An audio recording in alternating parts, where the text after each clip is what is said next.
Honourable Member for Macleod. Thank you, Mr. Speaker. It is a pleasure to rise as a Southern member of the Conservative government to speak on this issue tonight. I want to speak a little bit about some of the government's ongoing efforts to work with its partners to ensure people in the North have access to a variety of fresh and nutritious foods at affordable prices, and also in a manner that's cost-effective and transparent to the residents, the retailers, and the government. By any measure, as many of my colleagues have noted, Nutrition North is achieving the goals we have set out. As we know, this program provides subsidies to food wholesalers and retailers to help offset the high cost of bringing these foods and these items to isolated northern communities. These products are an essential part of a healthy diet. Products many of us in this place today would have no problem going and picking up at our supermarket on any day of the week. These are fruits and vegetables, meats and alternatives, milk, and perishable dairy and grain items. However, as we've talked about today, in isolated northern communities, these important items were not always available, and if they were available, only periodically. And when they were available to residents in the North, they were often priced way out of reach for most families to acquire due to the high cost of flying these items in, especially to some of those isolated areas in the northern part of our country.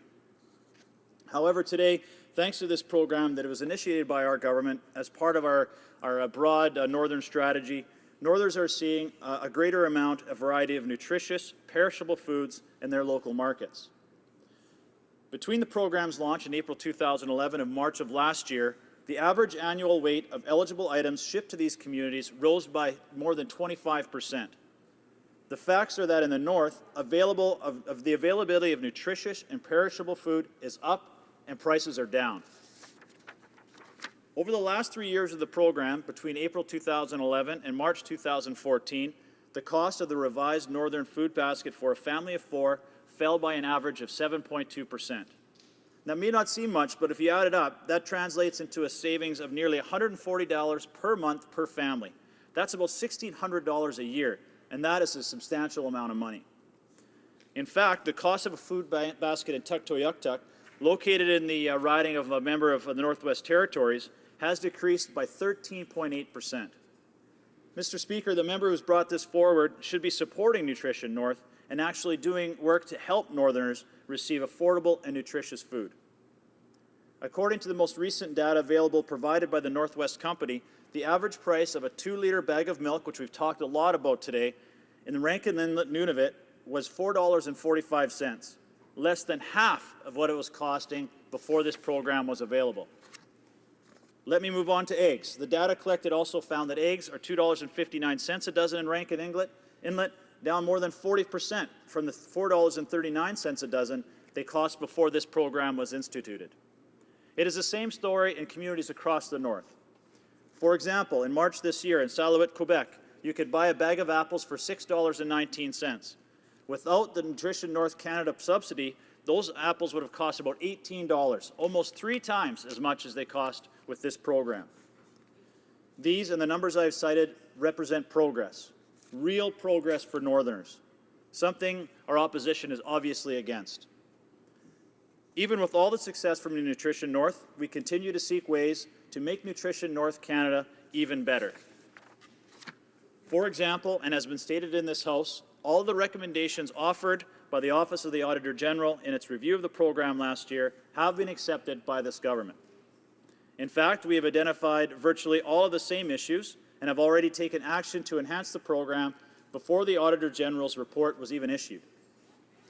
A key element is the ongoing refinement of the program is a regular discussion between our government and Nutrition North Canada Advisory Board.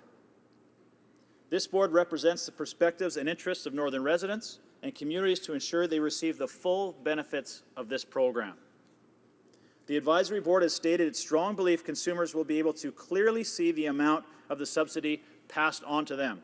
This will ensure greater retailer transparency and accountability. We believe the impact of these subsidies should be both more immediate and clearly visible to Northern residents. Northerners want and they deserve the assurance the benefits and the subsidies provided to wholesalers and retailers are being delivered to them in a full and fair way. In addition, Canadian taxpayers, they expect and deserve the same accountability and transparency. Greater transparency would also benefit wholesalers and retailers involved in this program. This will enable them to show consumers they are indeed using the full amount of the subsidy they receive for its intended purpose. Its intended purpose is providing Northerners with greater access to nutrition, perishable foods at a lower price.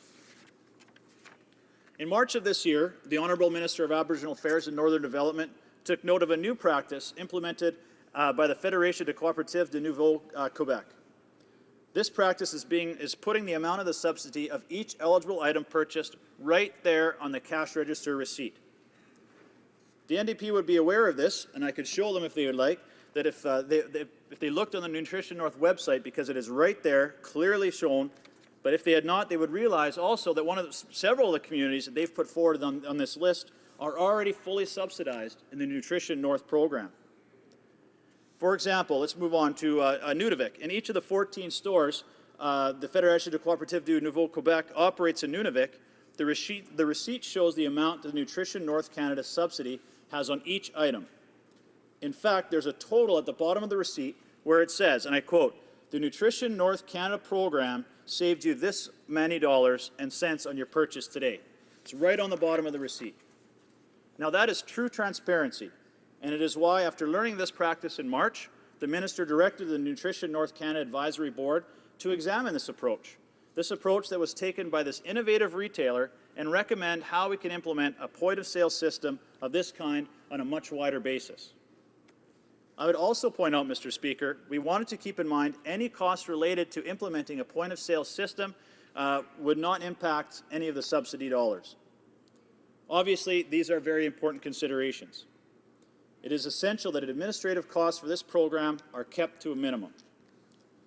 Indeed, our government is already working with the Advisory Board to consult with stakeholders on what additional measures could be implemented to enhance cost containment and also to ensure the sustainability of the Nutrition North Canada program. Mr. Speaker, greater transparency, like that provided by the point-of-sale system I described, contributes to greater accountability, which contributes to greater sustainability of this program. Perhaps even more important, the point-of-sale information will help to achieve our goal of enabling Northerners to better see Nutrition North is working for them. Shoppers in isolated northern communities will be able to see exactly how much and when the subsidy is applied to their grocery bill. It will encourage greater transparency by retailers as well. That is why we'll be reviewing the Advisory Board's recommendation on the point-of-sale system. We'll be doing that in the next coming weeks to determine the best approach for implementing that point-of-sale system. And this is, like I said, this is an approach that will benefit Northerners as well as retailers. Mr. Speaker, Nutrition North is an excellent program. It is well designed, it is well managed, and most importantly, it is achieving the goals that we've set out to help Northerners. However, we've heard from many of my colleagues today that although it is an excellent program, our government recognizes that nothing is perfect. Initiatives such as the point-of-sale program are ways that we can improve this system moving forward. That is why we are absolutely committed to working with northern communities to make improvements to any program, including Nutrition North Canada. And that, Mr. Speaker, that is exactly what we are doing. Thank you.